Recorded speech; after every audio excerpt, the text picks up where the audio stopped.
मृत्यु क्या है मृत्यु? हमारे आत्मबल से शत्रु का बल ज्यादा है, ये सोचना है मृत्यु। रणभूमि में शत्रु से भयभीत होकर जीवित रहना है मृत्यु। जिस नीच ने हमारी माँ का अपमान किया वो हमारी आंखों के सामने अट्टहास कर रहा है। उसका सर काटकर माँ के चरणों में अर्पित करने की जगह पीठ दिखाकर भागना है मृत्यु। मेरी माँ और मातृभूमि को कोई नीच पापी छू नहीं सकता। उनकी छाती चीरकर उन सबको ये कहने जा रहा हूं मैं, मेरे साथ आएगा कौन? मेरे साथ आएगा कौन? वेलकम टू टॉक ঝাল মিষ্টি উইথ ইপসিতা। আমি ইপসিতা, এখানে নো গালাগালি নো কিস্তি অনলি মস্তি। তো আজকের ভিডিওর শুরুতেই যে ইন্ট্রোডাকশনটা দিলাম, আমার মনে হয় আপনাদের কাউকে মনে করিয়ে দিতে হবে না, এটা বাহুবলী সিনেমার একটা আইকনিক ডায়লগ, যেটা কিনা বাহুবলী দিচ্ছিল যখন যুদ্ধকালীন পরিস্থিতিতে যখন সবার মনোবল ভেঙে যাচ্ছিল, তখন সে কিছু কথা বলে মনে করিয়ে দিয়েছিল যে এই যুদ্ধটা কেন এতটা ইম্পর্টেন্ট। তো এই যে যুদ্ধটা হয়েছিল সেটা শুধুমাত্র কিন্তু ওই রাজত্ব বা সাম্রাজ্য দখলের জন্য ছিল না। যারা হামলা করেছিল তারা হামলা করেছিল শুধুমাত্র রাজত্বে নয়, তার মায়ের সম্মানে তার মায়ের সম্পর্কে নোংরা নোংরা কথা বলেছিল। সেই জন্যই আরো বেশি পরিমাণে ক্ষিপ্ত হয়ে গেছিল বাহুবলী। তো আমরা সবাই জানি যে বাহুবলী কিন্তু এই যে রাজমাতা, যে মায়ের কথা বলছে, সেই রাজমাতার কিন্তু নিজের গর্ভজাত সন্তান নয়, উনি তার সম্পর্কে জেঠিমা। কিন্তু তার যে আসল গর্ভজাত সন্তান মানে ভাল্লাল দেব, তার কিন্তু তার মায়ের সম্পর্কে যেরকম নোংরা কথা বলছে, তাতে কিন্তু তার রক্ত অতটা গরম হয়নি। কেন বলুন তো? কারণ সে ছিল পেটের শত্রু। পেটের শত্রু কথাটা জানেন তো? পেটের শত্রু। তো সেই পেটের শত্রু কি পেট থেকে বেরিয়েই শত্রু হয়ে গেছিল? না, তার বাবা তাকে দিনের পর দিন তার মায়ের সম্পর্কে মানে প্ররোচনা দিয়ে গেছে, কান ভাঙানি দিয়ে গেছে যে এই দেখো তোমার মা তো বাহুবলীকে বেশি ভালোবাসে, সব সময় বাহুবলীর হয়েই কথা বলে, ও তোমাকে একটু ভালোবাসে না, ও কিন্তু বাহুবলীকেই ভালোবাসে। এরকম ভাবে দিনের পর দিন বলতে বলতে যে বেস্ট জিনিসটা বাহুবলীকে দেওয়া হয়, তুমি প্রতারিত হও, তোমার ভাগের দুধ তোমার মা যে তোমাকে জন্ম দিয়েছে সে তোমাকে না দিয়ে বাহুবলীকে সেই দুধটা দিয়েছে। এই রকম ভাবে বলে বলে কান ভাঙানি দিয়ে দিয়ে যে তোমার মানে এই যে সাম্রাজ্য তুমি কি ভাবছো তুমি পাবে? তোমার যতই যোগ্যতা থাক না কেন, তোমার মা যে তোমাকে জন্ম দিয়েছে সে কিন্তু তোমাকে দেবে না এই সাম্রাজ্য, সেই সাম্রাজ্যটা কিন্তু দেবে বাহুবলীকে।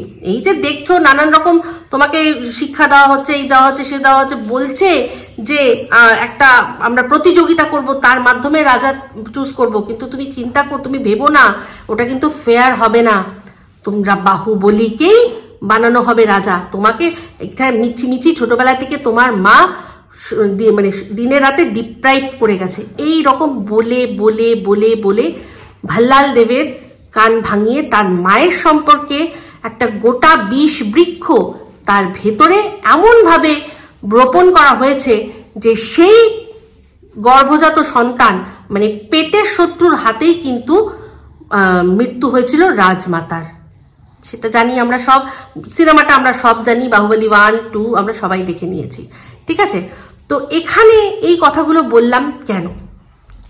কারণ আজকে যাকে নিয়ে যার পাশে আমি দাঁড়িয়েছি সে কে? শিলা দেবী, কৃষাণু, আর অবশ্যই মেসমশাই সন্দীপ, ওরা তো আছে, কিন্তু মেন কে আমার? প্রথম আমি বলেছিলাম কৃষাণুর কথা, তারপর শিলা দেবী। শিলা দেবীর জন্য লড়াই কিন্তু আমি আজ করিনি। শিলা দেবীর জন্য লড়াই আমি সেই টক শোর পর থেকে, সেই ইন্টারন্যাশনাল প্ল্যাটফর্মে মাকে ছোট করার পর থেকেই কিন্তু আমি সেটা নিয়ে প্রতিবাদ তখনও করেছিলাম, যার জন্য আমাকে যে পরিমাণ গালাগালি শুনতে হয়েছিল, যে পরিমাণ নোংরা কথা শুনতে হয়েছিল আপনারা ভাবতেও পারবেন না। সেই ভিডিওটা আমার এই চ্যানেলে নেই, আমার যে ব্লগিং চ্যানেল সেখানে আছে। সেখানে যদি যান তাহলে কমেন্ট বক্সে দেখবেন যে আমাকে কি পরিমাণ আক্রমণ করা হয়েছিল। কে করেছিল? না যার এগেনস্টে আমি কথা বলেছিলাম, যদিও শুধুমাত্র ওই মাকে ছোট করার সেগমেন্টটাই আমি বলেছিলাম, বাদ বাকি কিন্তু যেটা সত্যি সেটাই বলেছিলাম। কিন্তু সেই সত্যিটা আজ আস্তে আস্তে আস্তে আস্তে মনে হচ্ছে আমার কাছে যে আমি ভুল ছিলাম আমার মনে হচ্ছে। কারণ একটা মানুষ যার সমাজের প্রতি এইটুকু দায়বদ্ধতা নেই যে বাবা মা তাকে কিরকম ভাবে সম্মান করতে হয়, আমি সম্মান করে দৃষ্টান্ত তৈরি করব যে তোমরা সবাই বাবা মাকে সম্মান করো, বাট সে সব সময় ছোট করেছে। মানে সে হচ্ছে কলতলার সেই মাসিটা যে কিনা একদম লাইনে দাঁড়াবে না, একদম লাস্টে আসবে, হঠাৎ করে লাইন ভেঙে সামনে এসে বালতি পেতে জল রাখবে, নিয়ে তখন যখন কিছু বলবে করে ঝগড়া করবে, করে আবার বালতি নিয়ে চলে যাবে। এ একদম কন্ট্রোভার্সিটাকে এরকম কলতলার মতোই ভাবে যে আমার এখানে কোনো আগা নেই পাঁচতলা নেই। হঠাৎ করে আমার মনে হবে কোন দিন আমি বাসি মুখে এসে বসে যাব, দিয়ে ভাট বকবো, দিয়ে তারপর আবার মনে হবে যে হ্যাঁ আমার মোটামুটি 7-8 লক্ষ মানুষের কাছে পৌঁছে গেছে, আমার ভালো এখান থেকে টাকা হয়ে গেছে, ব্যাস চলো আমি এবার বন্ধ করে দিলাম ওটা। কারণ ওখান থেকে যে প্রশ্নগুলো দর্শকরা করছে সেটা আমার জানানোর কোনো দায় নেই, আমার কোনো দায় নেই, ঠিক আছে? তো এরকম বরাবর সে করেছে। তো যাই হোক, এরকমই হঠাৎ করেই একবার করে আসে, বিষ দেয়, উগলায়, আবার চলে যায়। তো এরকমও এবারও করেছে। তো সেটা নিয়ে বলবো যে হঠাৎ করে এখনই কেন আসলো। তো এখন শুরুর থেকে শুরু করি। সেটা হচ্ছে আমি যার হয়ে কথা বলি হচ্ছে শিলা দেবী। তো সেই শিলা দেবী একজন মফস্বলের মেয়ে, অল্প বয়সী একটা মেয়ে। তাকে হঠাৎ করে কেন এরকম একটা প্রত্যন্ত গ্রামে বিয়ে দেওয়া হলো, এই প্রশ্নটা কিন্তু আমি অনেকবার তুলেছি। সেক্ষেত্রে সন্দীপ বলেছে যে ওর যে দাদু দিদা ওরা মানে ঠাকুরদা ঠাকুমা তারা দেখেছে যে দেখেছেন মফস্বলের মেয়ে, যে হ্যাঁ বাংলাদেশে এদের রুট হয়তো এই খাট্টুন্তি আছে, সবকিছু আছে, দেখতে শুনতে ভালো, সেই দেখে তারা বিয়ে সিলেক্ট করেছে তাদের বৌমা হিসেবে। কিন্তু মেসমশাই অবশ্যই তার অনেক গুণ আছে, সেটা পরের কথা, কিন্তু এইটা তো একটা অনেক বড় বিষয় যে ওনারা এরকম গ্রামে থাকে, গ্রাম থেকে শহরে এসে অ্যাডজাস্ট করা কিন্তু কোনো অতটাও ব্যাপার না। তো আজ যখন আমরা সন্দীপের ভিডিও দেখি সেটাও কিন্তু ভিলেজ লাইফ, হ্যাঁ ভিলেজ লাইফই, গ্রাম, সেখানে বাজারে মাত্র একটাই মাছের দোকান, কখনো কপাল খুব বেশি হলে 2টো মাছের দোকান বসে। সমস্ত কিছুর জন্য তাদের যথেষ্ট দূরে যেতে হয়, বাড়ির হাতের কাছে কিচ্ছুটি নেই। এখনকার দিনে বলছে আমি 2023-এ দাঁড়িয়ে, যেগুলো সন্দীপ আমাদের সাথে শেয়ার করে, গ্রাম এখনো কিন্তু গ্রাম। তাহলে ভাবুন আজ থেকে মানে 40-এরও বেশি বছর আগে কিন্তু ওনার ওখানে বিয়ে হয়েছে।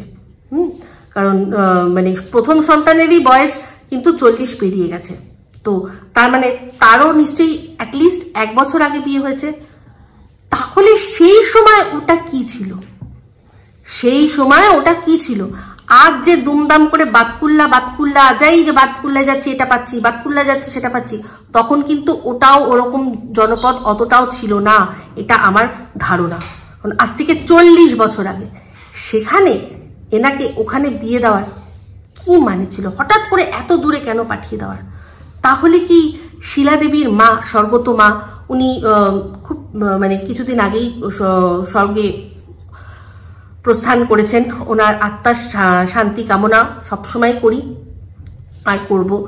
তো ওনার সমস্ত যা রেসপন্সিবিলিটিস মোটামুটি ছিল সেগুলো পার করে দিয়ে, আর খুব একটা নিজে ভোগেননি সেরকম অবস্থাতেই উনি কিন্তু চলে গেছেন। তো এবার বলি যে উনি কি গ্রাম প্রচন্ড বেশি ভালোবাসতেন, সেই জন্য গ্রামের পরিবেশ, গ্রাম দেখে, হ্যাঁ এইসব দেখে উনি ওনার মেয়েকে ওই বাড়িতে তুলে দিয়েছিলেন? সেটা কি? তাহলে ওনার যে আরেক মেয়ে তাকে কেন গ্রামে তাহলে বিয়ে দিলেন না? যদি এত গ্রামেরই পরিবেশ পছন্দ, গ্রাম যদি এত ওনাদের টানে, তাহলে কেন দিলেন না? শিলা দেবীর 2 ভাই, মানে একজন মনে হয় দাদা, একজন মনে হয় ভাই, দুজনেরই বিয়ে কি গ্রামের থেকে মেয়ে এনে হয়েছিল? এই জিনিসটা সন্দীপকে একটু জিজ্ঞাসা করব যে সন্দীপ, তোমার কি মামিরা গ্রাম থেকে, গ্রামের মেয়ে? একটুখানি উত্তর দিও তো। তুমি হয়তো না জানলেও তোমার মা জানবে, মানে শিলাদেবীকে বলবো। শিলাদেবী একটু বলবেন তো আপনার দুই বৌদি কি গ্রামের মেয়ে? কারণ আপনার মা বাবা শুনছি গ্রাম মানে হ্যাঁ এত প্রিয়, তাহলে তারা কি গ্রামের মেয়েকেই গৃহবধূ করে নিয়ে এসেছিল?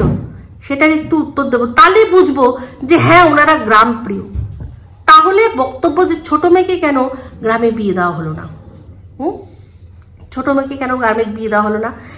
এনাকে বিয়ে দেওয়া হয়েছে। তো এখানে আমি মেসোমশাইয়ের কাছে আগেই হাত জোর করে ক্ষমা চেয়ে নিচ্ছি একটা কথা বলার জন্য, কারণ মেসোমশাই আপনি কোনোভাবেই ভাববেন না যে এই কথাটা যে আমি বলছি আপনাকে ছোট করার জন্য বলছি না, ছোট করার জন্য বলছি না। কিন্তু কিছু কথা যেগুলো আসে, যেটা সত্যিই আসে, মেয়ের মা বাবারা যেটা দেখে, আমি একটা মেয়ের মা বাবার অ্যাঙ্গেল দিয়েই জিনিসটাকে বিচার করার আমি চেষ্টা করছি। যে আমি মানতাম যে মেসোমশাইয়ের সাথে বিয়ে ঠিক হয়েছে যদি উনি কোনো সরকারি চাকরি, মেয়ের বাবা মা দেখেছে যে আমার যার সাথে বিয়ে ঠিক করছে আমার মেয়ের, সে সরকারি চাকরি করে, সে স্কুল হতে পারে, গ্রামে যেগুলো থাকে স্কুল বা স্বাস্থ্য দপ্তর বা হসপিটাল বা যা হোক, যে কোনো সরকারি দপ্তর যেখানে কাজ করে সে পাত্র, তো চলো মেয়ের লাইফ সিকিউর, সরকারি চাকরি দেখে আমরা সেজন্য গ্রামে হোক দিয়েছি, মেয়ের লাইফ সেটেল থাকবে।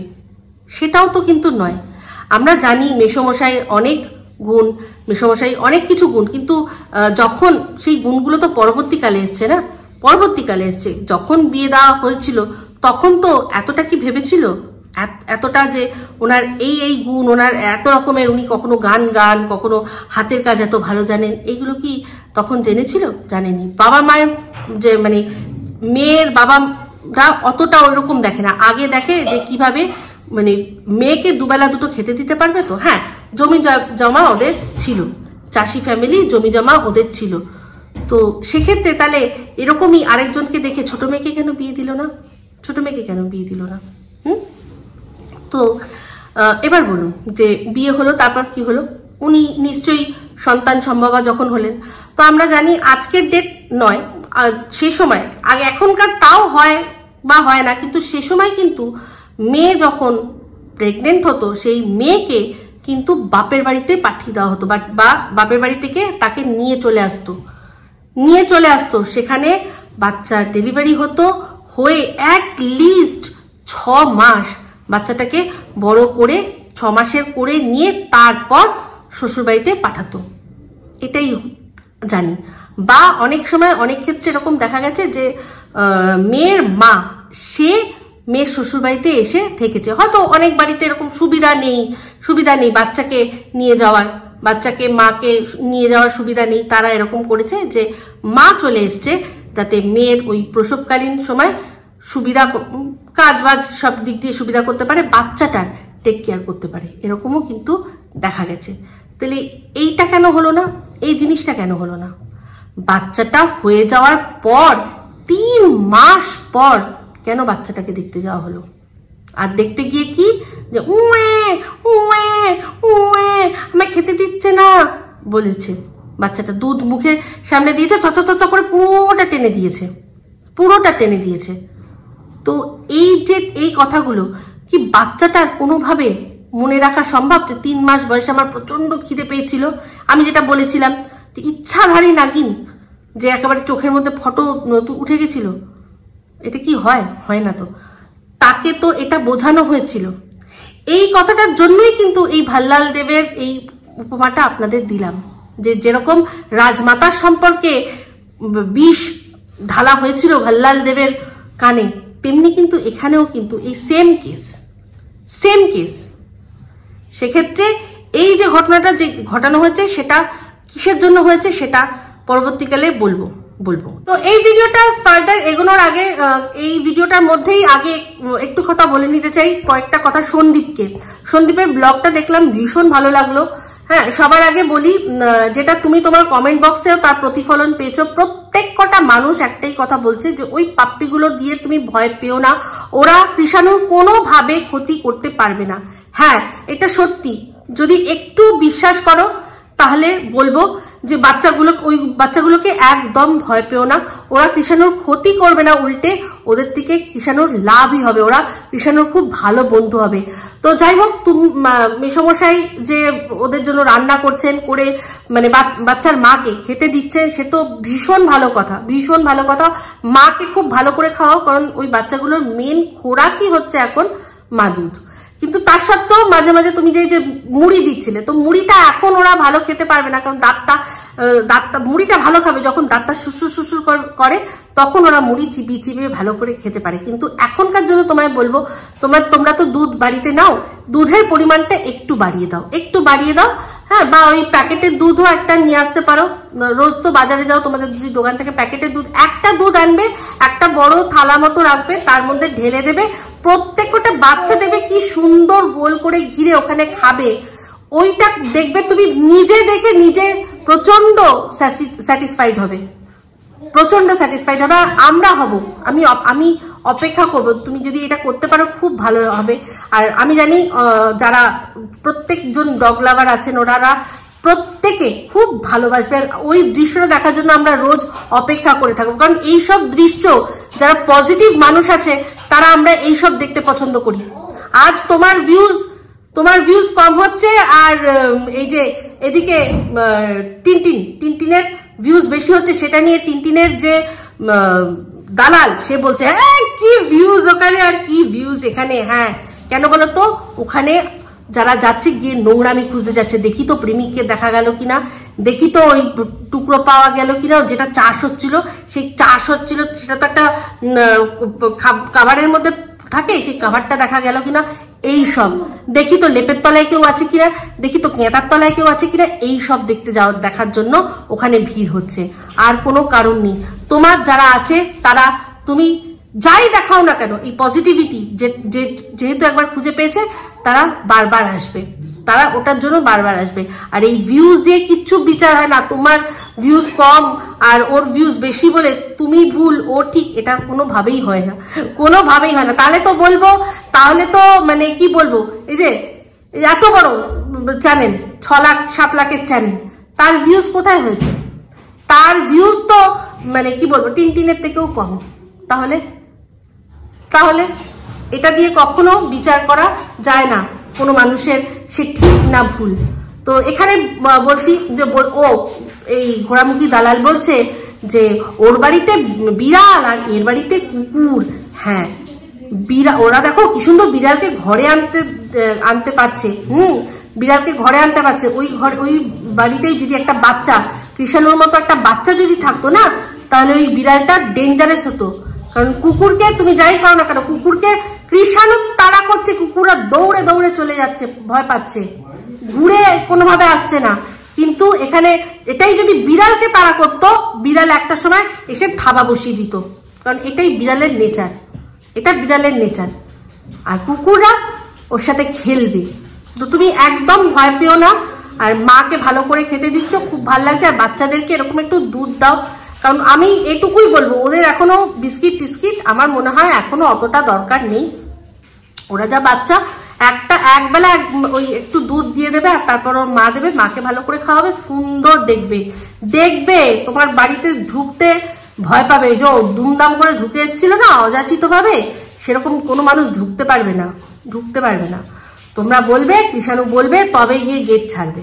এই জিনিসটা করো। তো আজকে ভিডিওর মধ্যে একটা জিনিস খুব ভালো লাগলো, যেটা কিনা আমি দেখছিলাম আর ভাবছিলাম যে এই যে যার হাতটা গিয়ে ধরেছে সরকার, যে হাতটা যে ধরেছে, সেই হাতটা আজকে তার ক্ষমতা আছে এরকম একটা ছোট্ট টিনের বাক্স, সেটাকে কি সুন্দর একটা উনুনে পরিণত করে দিল।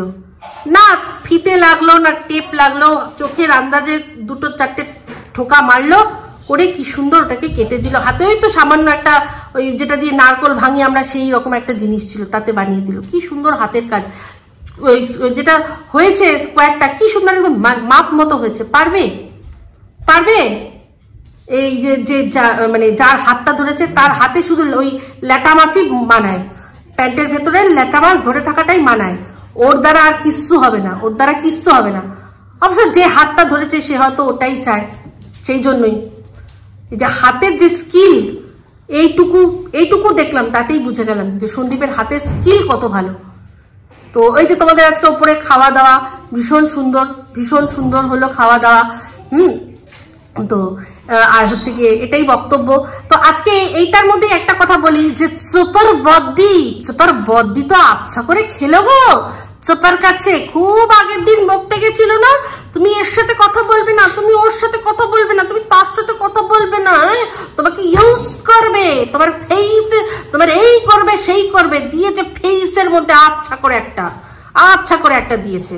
কি না ব্যাস ঘোড়ামুখী দালাল বলেছে, কি সাহস কি করে হয় তোর বদ্দির আমাকে এরকম ভাবে বলছে ইনডাইরেক্টলি দে চট। তো চটটা ওরকমই দিয়েছে, ঘোড়ামুখীর নামটা মুখে নিয়ে নিয়েছে, বুঝিয়ে দিয়েছে যে এ হচ্ছে আমার একেবারে সার্টিফাইড দালাল, এ যেটা বলবে সেটাই আমি করব, তুমি আমাকে এই করো না সেই করো না এগুলো বলতে এসো না। তো খেয়েছে ফেসের মধ্যে একটা বাচ্চা করে, ভালো হয়েছে, খুব ভালো হয়েছে। তো যাই হোক এটাই বলার ছিল। তো হ্যাঁ অতিরিক্ত দেখছে, এতদিন আগে জানতোই না বদ্দিটাকে, আমি বলে তাও একটু ফেমাস করলাম, জানতোই না সে নাকি বলতে এসছে। আমি দেখেছিলেন বলেছিলাম না এটা, দেখেছিলেন বলেছিলাম না ওইটা, ভালো হয়েছে। এবার যে অথেন্টিক দালাল সে বলল যে এই বাচ্চাদের ওই যে পাপিদেরকে খাওয়ানো নিয়ে বললো যে ও খাওয়াবে, বাড়ির বউটাকেই ঠিক মতো খেতে দিত না, সেই জন্য সে আবার নাকি একে পাপিগুলোকে খাওয়াবে।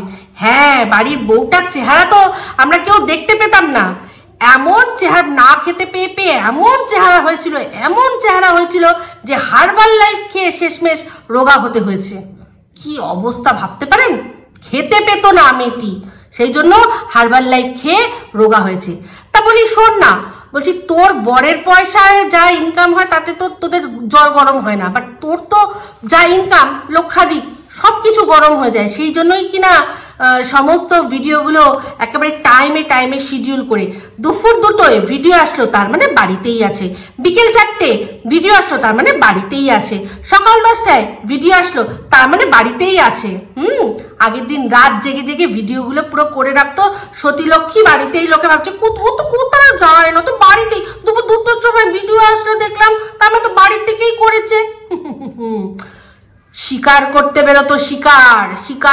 বেরোতো, এরকম ভাবে লুকিয়ে থাকতো, যেই দেখতো বান্ধবীগণ আর ও অন গিয়েই তারপর সুগার কি করতো আমি সেটাই ভাবছি। হায় রে হায়। কিন্তু সুগার মামি সম্পর্কে আপনারা জানেন, সুগার মামি কিন্তু মানে যাকে রাখে তার কিন্তু অনেক কিছু দিতে হয়, এ দিতে তো কিছু পারতো না। তবে হ্যাঁ, এর ক্ষেত্রে একটা জিনিস কি যে 100% প্রবলেম যে ফাঁসবো না আমি, এটা একটা সেফটি আছে না, ফাঁসবো না। আচ্ছা, আমার এটার ক্ষেত্রে মনে হয় ও আবার এটাতে টেস্টিংও কিন্তু করতো। ও তো জানেন কিরকম সেলফ সেন্টার, সবসময় সব ওর যেটা নিজে মনে করে ঠিক তো ঠিক, হয়তো ভাবতো বলা যায় না আমার যে রিপোর্টটা এসছে যে জাম আছে, হয়তো জাম নয়, আমার ভেড়াটারই কোনো প্রবলেম, তাহলে আমি দেখি তো একটু অন্য কোনো জায়গা দিয়ে যদি আমার ওখান থেকে যদি আমার যদি সব ঠিক থাকে ড্রেনেজ পাইপ, তাহলে তো ঠিকঠাকই হবে। এইরকম ভাবেও কিন্তু আমার মনে হয় করেছে, কি যেন বলে, টেস্টিং করেছে, বুঝলেন। কিন্তু ওই রিপোর্ট যা এসছে সেটা ঠিকই এসছে, একেবারে ড্রেনেজ পাইপ জাম। আমি বলছি কি, তোর যদি মনে হয় না ভেড়াটাকে বরং অন্য কোথাও একটু পাঠা। শোন না, তোর তো ভীষণ শখ এর সাথে ওকে শোয়ানোর, তার সাথে তার শোয়ানোর, হ্যাঁ, একে বিয়ে দেওয়া তাকে বিয়ে দেওয়া। বলছি তোর বাড়িতে তো একটা ছোট আছে না ছোটটা, তো সেই ছোটটার সাথে তোর ভেড়াটাকে একবার দে না দেখি হয় কিনা, হয় কিনা দেখ না, ছোটা ভেড়া আসে কিনা একবার দেখা। তোর তো সব এর মেয়ে তার মেয়ে সবাইকে নিয়ে তুই বলতে থাকিস, হ্যাঁ, তো দেখ একবার যে তোর বাড়িতে যে ছোট বোনটা আছে তার সাথে একবার দেখতো হয় কিনা, তাহলে বুঝে যাবি যে অ্যাকচুয়ালি প্রবলেমটা তোরই মধ্যে আছে। বিস্ফোরক তথ্য আজকে আপনাদের সামনে আনবো, যেটা কিনা একটা কমেন্টের মাধ্যমে এসছে। এই তথ্যটা আমি আগেও আপনাদের দেব ভেবেছিলাম, কারণ এইটার একটা ছোট্ট ইঙ্গিত আমি কিন্তু পেয়েছিলাম, কিন্তু আমি যেহেতু কোনো কমেন্ট বা কিছু এরকম ভাবে আমার কাছে ঠোস কোনো সাবুত ছিল না, তাই বলিনি। বাট আজকে একটা কমেন্ট আছে, সেটা আমি দেবো, সেটারও আমি কিন্তু সত্য মিথ্যা বিচার করার দায়িত্ব আপনাদের ওপর দেবো, কারণ আমি তার দায় নেব না কোনো। কমেন্ট এসছে সেটা আপনাদের সাথে শেয়ার করছি, সে প্রত্যেকে কমেন্ট বক্স থেকে কমেন্ট তুলে শেয়ার করে, তো যে লিখেছে সেটা তার দায়, আমার কোনো দায় নেই। আমি অবশ্যই সেটা পড়ে শোনাবো, আর সেটা আমার বিশ্বাস হলো কি হলো না সেটা আপনাদেরকে বলবো, ঠিক আছে? তো তাহলে দেখুন যে এই যে ছোটবেলা থেকে তাকে কি বোঝানো হয়েছে যে মা ভালোবাসে না, কারণ কন্যা সন্তান, তাই জন্য মা ভালোবাসে না। এদিকে প্রত্যেক সময় যখন আগে ভালো সম্পর্ক ছিল, যখন ওই সন্দীপের বাড়িতে মানে শিলাদেবীর বাড়িতে তার কন্যা যেত, সেখানে কিন্তু ভীষণ সুন্দর ব্লগ হতো, আর প্রত্যেকটা সময় এটাই বলতো যে আমি যেহেতু দূরে থাকি, আমি যখন আসি আমাকে আরো বেশি করে ভালোবাসা হয়, বেশি করে ভালোবাসা হয়। কিন্তু আজ সে হঠাৎ করে হিস্ট্রি বলছে কি না, এদের হিস্ট্রি আছে যে যারা কিনা অন্য মুখে তুলে দিয়েছে তাদেরকেই ক্ষতি করেছে। তো সেরকম হিস্ট্রি এরও আছে, সেরকম একটা হিস্ট্রি আজকে আপনাদের সামনে তুলে ধরবো। একটা স্ক্রিনশট দেখাবো, দেখুন। আজকের থেকে 8 বছর আগে যে কন্টেন্টগুলো একজন ক্রিয়েট করেছে, দেখুন সেরকম ধরনের কন্টেন্ট কিন্তু আপনারা যাকে মনে করেন যে মানে পায়োনিয়ার সেই এই রকম ধরনের কন্টেন্ট নিয়ে এসছে, আদৌ কিন্তু নয়। যে চ্যানেল তার ওনারের নাম কিরণ, সেই কিরণ কিন্তু অনেক ধরনের এমন জিনিস, এমন কন্টেন্ট আগের থেকেই ক্রিয়েট করে রেখেছিল, সেগুলোকে মানুষ কপি করেছে, তার কাছ থেকে সুযোগ সুবিধা নিয়েছে, শিখেছে। এগুলো সমস্ত কিছু কিন্তু একসময় বিশাল বড় কন্ট্রোভার্সি হয়েছিল। এই যে এ হচ্ছে অ্যাকচুয়ালি কন্ট্রোভার্সি, মানে এ যদি পায়োনিয়ার কিছুর হয়ে থাকে, এ হচ্ছে কন্ট্রোভার্সির পায়োনিয়ার। এ বরাবরই কন্ট্রোভার্সি জিনিসটাকে দিয়েছে। তো ওই তার কাছ থেকেও শিখে, তার কাছ থেকেও কপি করে এ কিন্তু তারপর কোনোদিনও সেটাকে মানে অ্যাডমিট পর্যন্ত করেনি। তো এর হিস্ট্রি আছে, এডিটিংও কিন্তু এর কাছ থেকেই শিখেছে। এর হিস্ট্রি আছে যে যার কাছ থেকেই উপকার নেয় তাকেই বাঁশ দেয়। একসময় সন্দীপের অনেক উপকার নিয়েছে, তারপরে তাকে বাঁশ দিয়েছে। ছোট্ট মেয়েটির থেকে অনেক টাকা ইনকাম করেছে, কিন্তু তারপর তারই চ্যানেল, যেটা কিনা তার জান ছিল, সেই জানটাকে এইরকম করে কেড়ে নিয়েছে। তো এর হিস্ট্রি আছে, এ উপকারীর অপকার করে, ঠিক আছে? তো এর কিছু করার নেই, এটাই শিক্ষা পেয়েছে। তো এবার আসি একটা কমেন্ট সম্পর্কে আপনাদেরকে অবগত করাবো, বললাম যেটা। তো আমি পাশে দিচ্ছি, কমেন্টটা আপনারা পড়ে নিন। সেখানে পড়লে আপনারা বুঝে যাবেন যে যার নাম উল্লেখ করা হয়েছে সে হচ্ছে শিলা দেবীর আপন বোন। সে কিনা তার মায়ের 60 লক্ষ টাকার ওয়ার্থের একটা জমি আর 10 লক্ষ টাকা নগদ সম্পূর্ণ সব ভাই বোনকে ঠকিয়ে নিজের নামে করে নিয়েছে। এবার বলুন, আপনাদের বিশ্বাস হলো কি হলো না? সেটা কিন্তু সেইটুকু দায়িত্ব কিন্তু আপনাদেরই নিতে হবে। 60 লাখ ওয়ার্থের একটা জমি, আমি মনে আছে জিজ্ঞাসা করেছিলাম যে ওই যে বিরাটি ওই এরিয়ায় মেন রোডের ওপর একটা জমির কত দাম হতে পারে। তো এই যে হচ্ছে তার নেট ওয়ার্থ, আর তার সাথে 10 লাখসের নগদ সম্পত্তি, মানে নগদ টাকা নিয়েছে। আজকে ভালো করে চিন্তা করুন যে এই যে শিলা দেবীর মা, যিনি এখন স্বর্গত, তিনি কি হঠাৎ করেই একদিন গত হলেন? না, অ্যাটলিস্ট 2-3 দিন তো উনি অসুস্থ ছিলেন। তাহলে যখন অসুস্থ তখনই কেন শিলা দেবীকে খবর দেওয়া হয়নি? শুধু শিলা দেবীকেও নয়, যে মেয়েটিকে ইনি বুকে পিঠে কোলে করে মানুষ করেছে, যেরকম কিনা আজকে শিলা দেবী কৃষাণুকে করছে, সেরকম করে যিনি মানুষ করেছেন, সে কেন জীবিত অবস্থায়, যার জন্য জীবনটা এতটা দিয়ে দিল, তাকে কেন জীবিত অবস্থায় শেষবারের মতো দেখতে পেল না? এই প্রশ্নটা মাথায় আসে। আজকে শিলা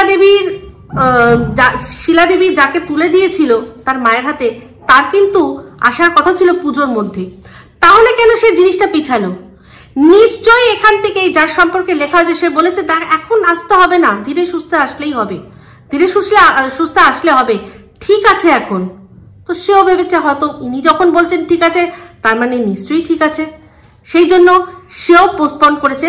তারপর খবর পৌঁছেছে কখন, যখন সব শেষ, যখন সব শেষ, যে কিনা সারাটা জীবন যাকে মা বলে জানলো, যে ওর সত্যিকারের মা, মানে পালিত মা যদি, মানে যিনি আর কি মানুষ করেছেন সেই মা যদি হয়, যে মানে যশোদা মা, যশোদা মায়ের যদি স্থান দিতে হয়, সেই যশোদা মাকে শেষ মুহূর্তে না তার হাতটা ধরতে পারলো, না নিজের হাতে একটুখানি জল দিতে পারলো, কিচ্ছু পারলো না। এদিকে শিলা দেবীকেও কিন্তু উনি জীবিত অবস্থায় খবর দেওয়া হলো না। আপনাদের মাথায় এগুলো আসে কিছু? আমার মাথায় কিন্তু আসে। এর মেন কারণ হচ্ছে ডিভাইড অ্যান্ড রুল। আজ আমরা সবাই জানি যে যখন কোনো মানুষ তার জীবনের একদম শেষ পর্যায়ে চলে আসে, যে বুঝে যায় যে হ্যাঁ আমার শেষ, জীবনের কাল শেষ, তখন কিন্তু তার হৃদয় পরিবর্তন হয়। আপনারা জানেন কিনা জানি না, যে একটা কথা বলে না মৃত্যুকালীন জবানবন্দি, ওটার কিন্তু ভীষণ ভীষণ ভীষণ ইম্পর্টেন্স দেওয়া হয় আমাদের আইন আদালত সব কিছুতে। কেন জানেন? কারণ মৃত্যুকালীন কোনো ব্যক্তি সে মিথ্যে কথা বলে না, কখনো না সে ফাঁসানোর জন্য বলবে, না কিছুর জন্য বলবে। তো হয়তো এ বুঝে গেছিল যে শিলা দেবী আর শিলা দেবীর মেয়ের হয়তো মিল করিয়ে দিতে পারে আমার মা, তাই জন্যই দুজনকে জীবিতকালীন অবস্থায় কোনোভাবেই খবর দেওয়া হয়নি। হতেই পারে এই যে ছোটবেলা থেকে যেই বিষগুলো ঢোকানো হয়েছিল, সেই বিষ কাটানোর জন্য হয়তো সে মা হয়তো বলতো যে না রে মা, তোকে না তোর মা আমাকে এইরকম ভাবে হাতে তুলে দিয়েছিল, তুই যেটা জানিস সেটা ভুল জানিস, তোর ভালোর জন্য তোর মা আমার হাতে তুলে দিয়েছিল। হয়তো সে এই জিনিসটা ক্লিয়ার করে দিতে চেয়েছিল, সেটা করতে দেওয়া হলো না। এদিকে শিলা দেবীকেও এখানে আসতে দেওয়া হলো না, মানে জীবিতকালে। তখন হয়তো শিলা দেবীর সামনে হয়তো উনি হয়তো বলতেন যে না রে, এরকম আমার জমি সেটা দখল হয়ে গেছে, মানে হস্তান্তর হয়ে গেছে, আমি চাই তোরা সমস্ত কিছুটা ভাগ করে নিজেদের মধ্যে নে। হতেই পারে, কিন্তু যে ওখানে বসে আছে পুরো কুণ্ডলি মেরে, সেই জিনিসটা হতে পারেনি। সে বরাবর ডিভাইড অ্যান্ড রুল করেছে। ওই যে মা নিয়ে এসছে যে যাকে মানুষ করার জন্য, তাকে শান দিয়ে এমন অস্ত্র বানিয়েছে যে এই অস্ত্রটা কিনা সোজা তার দিদির বুকে গিয়ে বসে, আর সেটাতে উনি 100% সাকসেসফুল। আজকে একটা জিনিস চিন্তা করুন, এই যে হঠাৎ করে ছোট্ট মেয়ের পাশে দাঁড়ানো কখন না, যখন 498 কেসটা হলো ঠিক তার আগের মুহূর্তে। তাহলে আপনারা বুঝতে পারেন না যে এই জিনিসটা সম্পূর্ণ পুরোপুরি প্রি প্ল্যান্ড। যে 498 কেস হবে, তার আগে আমি পাশে গিয়ে দাঁড়ালে তখন তাহলে আমার নামটা না হবে না। আমরা জানি 498 কেসের মধ্যে কিন্তু বিবাহিত ননদদেরও নাম দেওয়া যায়, সে বাইরে থাকলেও তার নাম দেওয়া যায়, এরকম হয়েছে। যদিও এখন এই সবগুলো হয়ে এমন একটা অবস্থায় হয়েছে, মানুষ বুঝতে পেরেছে যে শুধুমাত্র 33% 498 কেস যা জমা পড়ে, তার মধ্যে অনলি 33% কেস ইজ রিয়েল, বাদবাকি ফেক।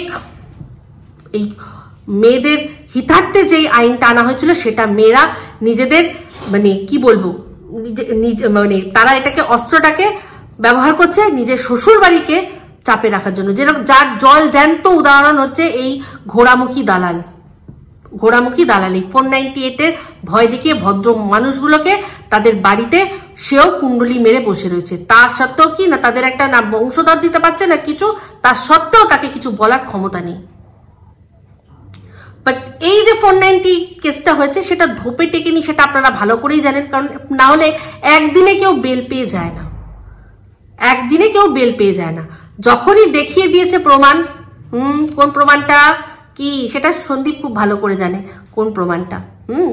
ওই যে সেই যে লেখাটা মনে আছে তো, ওইটা যে দেখিয়ে দিয়েছে যে তার স্বীকারোক্তি যে সে আরেকজনকে ভালোবাসে, তখনই সঙ্গে সঙ্গে সব কিছু আইনের মানে যে জজ সাহেব আছেন তার কাছে সমস্তটা ক্লিয়ার হয়ে গেছে, যে নিজের পিঠ বাঁচাতে নিজের দোষ ঢাকতে আজকে এই ছেলেটা আর তার ফ্যামিলিকে ফ্রেম করা হচ্ছে, তাদের মিথ্যে জালে জড়ানো হচ্ছে। তো সঙ্গে সঙ্গে বেল দিয়ে দিয়েছেন। আর তারপর আপনারা দেখতেও পাবেন এই কেসের কি হয়, আপনারা সব দেখতে পাবেন।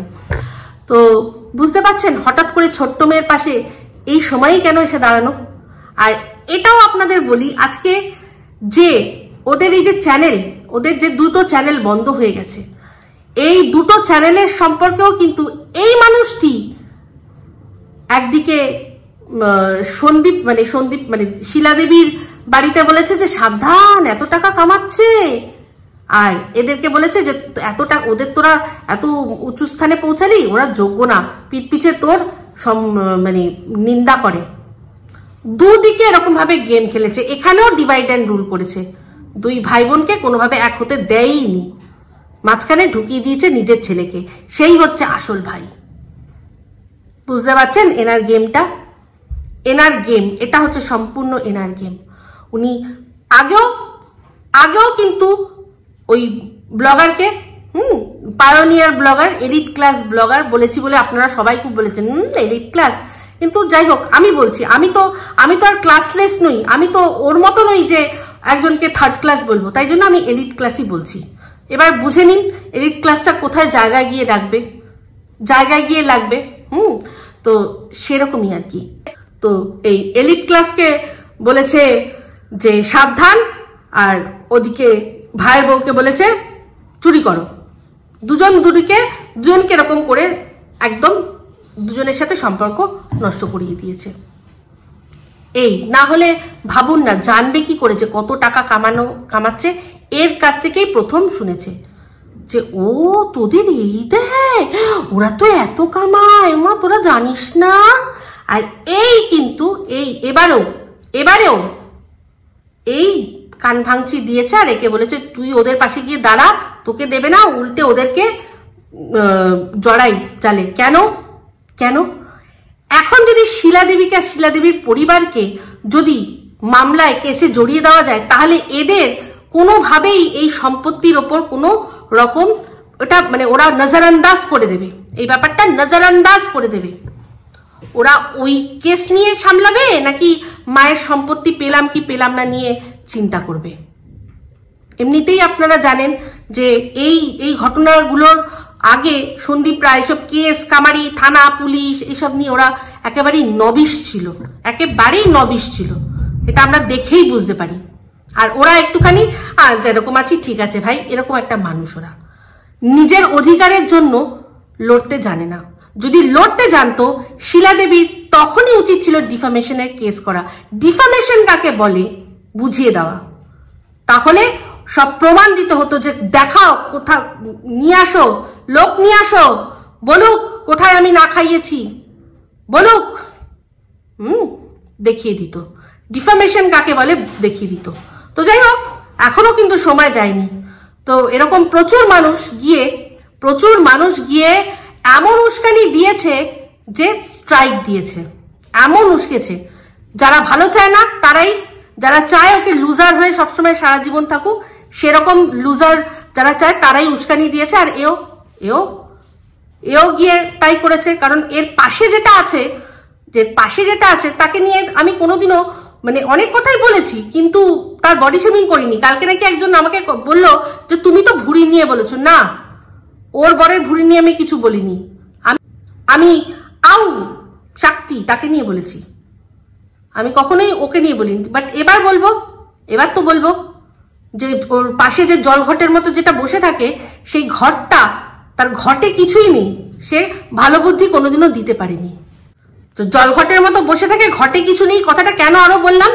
কারণ আমি বলেছিলাম যে নিজে যে এত ফিট, যে নিজের এমন ফিট থাকে যে তার বয়স বোঝা যায় না, তাকে অনেক বাচ্চা লাগে, একদম স্লিম ট্রিম হেলদি লাগে, আর তার পাশে সে নিজে এত ফিট থাকে, তার বরটাকে কেন সে হেলদি ভাবে রাখে না, কেন তার বরটাকে হেলথ কনসিয়াস করে না? সেইটা বলেছিলাম। তো সেটা কি ওর হিতার্থে বলেছিলাম, নাকি ওর ডায়েট করলে কি মানে আমি রোগা হব না? তো যদি করে ওরই ভালো হবে, আমার হবে না। সেই জন্যই বলেছিলাম যে এ কেমন ইনফ্লুয়েন্সার, যে নাকি মানে নিজের বরকে ইনফ্লুয়েন্স করতে পারে না যে তোমাকে ভালো থাকতেই হবে, তোমাকে হেলদি খেতে হবে, তোমাকে হেলদি থাকতে হবে, তোমাকে ভুঁড়িটা কমাতে হবে। যদি বুঝতো তাহলে এই কথাটা বলতো না। তো দিনে রাতে আমার ওপর এই একটা আইডি থেকে নোংরা নোংরা কথা বলছে। একটা আইডি ছিল টুটুল আহমেদ, সেখান থেকে নোংরা নোংরা গালাগালি দেওয়া হতো, সবাই জানতো ওটা কার, সবাই জানতো ওটা কার, ঠিক আছে, বুঝে নিন। তো ঠুনঠুনদা নাচুন না, থাক পারবেন না। তো শিলা দেবীর অজান্তে, আরো ওদের যে ভাইরা শুনলাম তাদের অজান্তে একটা প্রপার্টি বিক্রি করে দিল মেন রোডের ওপর, মেন রোডের ওপর বিক্রি করে দিল। কোন হিসাবে, কোন হিসাবে? শিলা দেবী নিজের বাপের বাড়ির কোনো সম্পত্তি ভাগ পেয়েছে? পায়নি, লড়েনি। তো যেটা বলছিলাম যে ডিফামেশন কাকে বলে না, এবার বোঝা যাবে। অনেকে উস্কাচ্ছে না যে স্ট্রাইক দেওয়ার জন্য উস্কেছে, স্ট্রাইক দিয়ে দিয়েছে। এ তো এখন আর নিজের কোনো মানে মাথায় বুদ্ধি অ্যাপ্লাই করছেই না আমার যা মনে হচ্ছে। অ্যাকচুয়ালি থাকলে তো অ্যাপ্লাই করবে। এবার সবাই বলছে আইনি পথে চলো, তুমি আইনি পথে চলো। হ্যাঁ হ্যাঁ চলুক, আমি তো বলছি চলুক, চলুক। কারণ ফান্ড রেজ করে কিভাবে কেস লড়তে হয় সেটা এখন আমরা সবাই শিখে গেছি, সবাই শিখে গেছি। আমার পাশে কত মানুষ আছে, আমার পাশে এরকম আমার মতোই আরো যারা সন্দীপের হয়ে, শিলা দেবীর হয়ে কথা বলছি, তাদের পাশে প্রচুর মানুষটা আছে। তো তাদের মধ্যে কারোর একজনের বিরুদ্ধেই যদি কোনো কেস হয়, সবাই মিলে আমরা ফান্ড রেজ করব।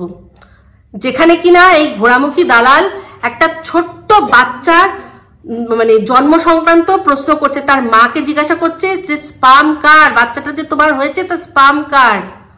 তারপর হচ্ছে গিয়ে একজন বয়স্কা মহিলা যার কিনা মেনোপজ হয়ে গেছে, তার হাজবেন্ড মারা যাওয়াতে বলেছে তাকে লাল টুকটুকে বেনারসি শাড়ি পরে আবার বিয়ে দেবো।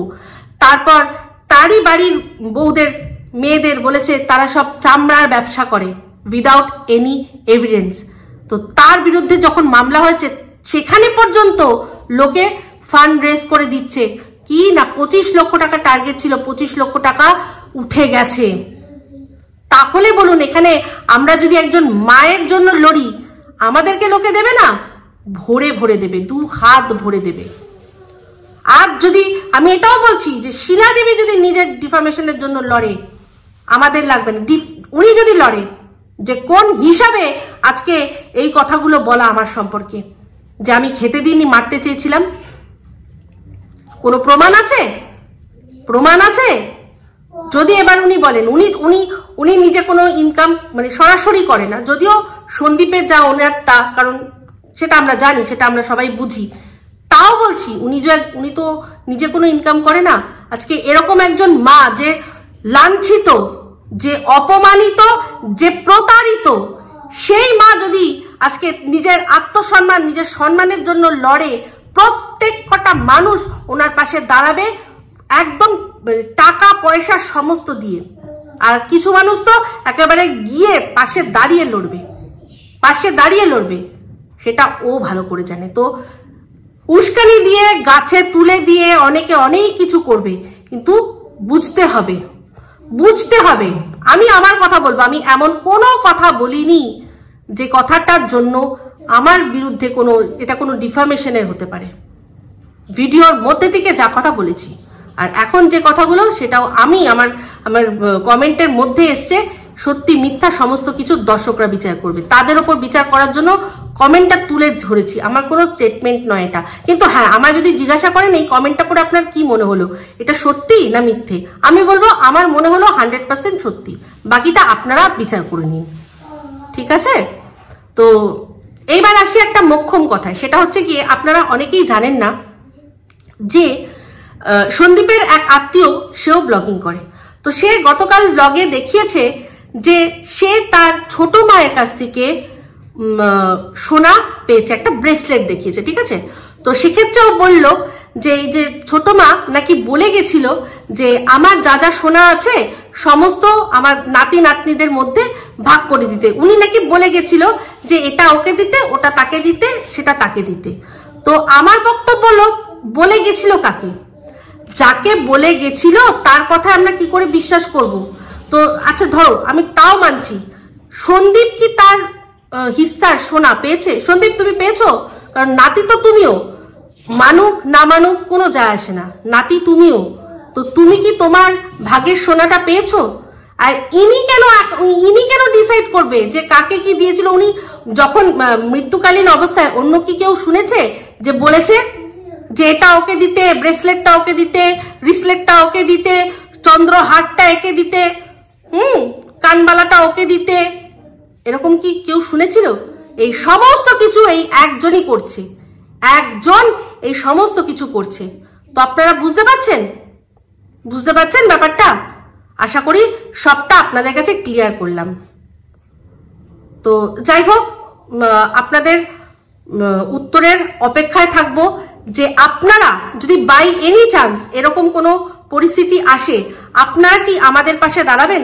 আমরা যারা একজন মায়ের সম্মানের জন্য লড়ছি, আপনারা কি আমাদের পাশে দাঁড়াবেন? কারণ অনেক মানুষকে দেখেছি যারা একটা বাচ্চাকে এরকম ভাবে ছোট করা হচ্ছে, তার ভবিষ্যতের কথা না ভেবে, যে এই কথাগুলোর এফেক্ট ওই বাচ্চাটার ভবিষ্যতে কি পড়তে পারে সেটা না ভেবে যে দিনের পর দিন বলে গেছে, তার পাশে যখন মানুষ এত দাঁড়িয়েছে, তাহলে আমরা কি আপনাদের সেই সাপোর্টটা পেতে পারি না?